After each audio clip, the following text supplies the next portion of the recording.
Music Marathon in New York City, which is sponsored by the magazine College Music Journal. The latest CMJ Marathon was held last week, and the big buzz bands were LA's Weezer, which is already signed to Nirvana's label, 𝗍𝗫𝗄 Records, and the hot Chicago guitar band Veruca Salt, named after a character in the children's story 𝗎𝗏 and the Chocolate Factory. Check them out.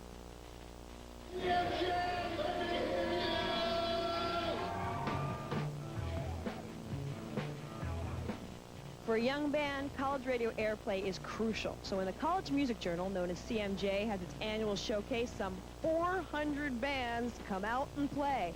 And of course, there's always a show that everybody's got to see, and tonight we checked in with it. It was Veruca Salt and Weezer.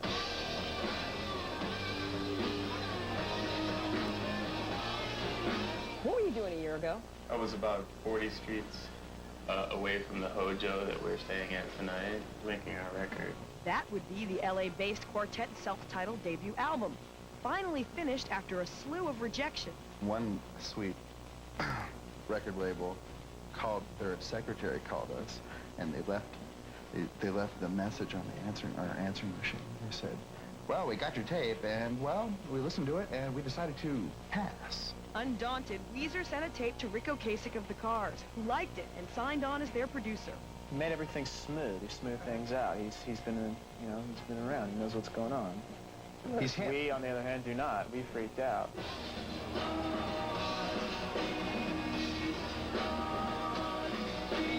Does your record sound the way you intended it to sound? For the most part, definitely. There's like, it's really straightforward. Like, guitars sound like guitars.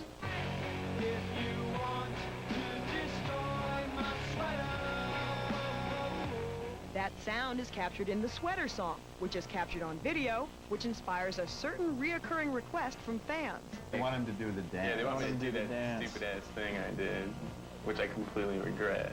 What's changed most about your live performance since you guys have been spending more time on the road now? Gotten much better. Are you much better? Yeah. Since forming almost 2 years ago, Chicago's Veruca Salt has had record companies and the music press in a tizzy. So much so, the band resorted to an unusual method when choosing a record label. And then we had 3 Mexican jumping beans. And each with the name of a major label on it. And we decided whichever one lives longest. That's what we saw. Really?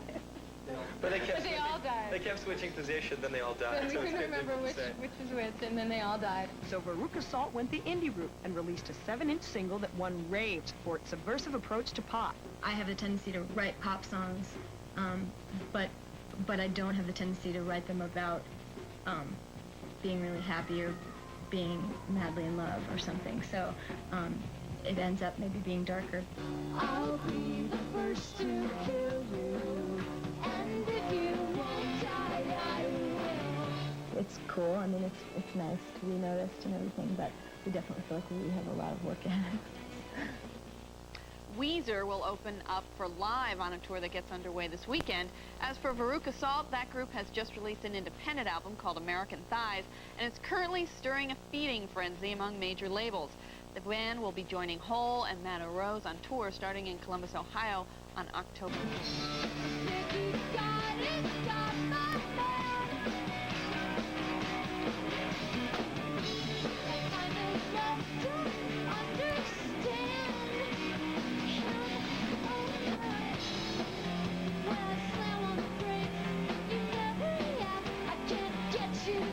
I can't get you to cry, not one.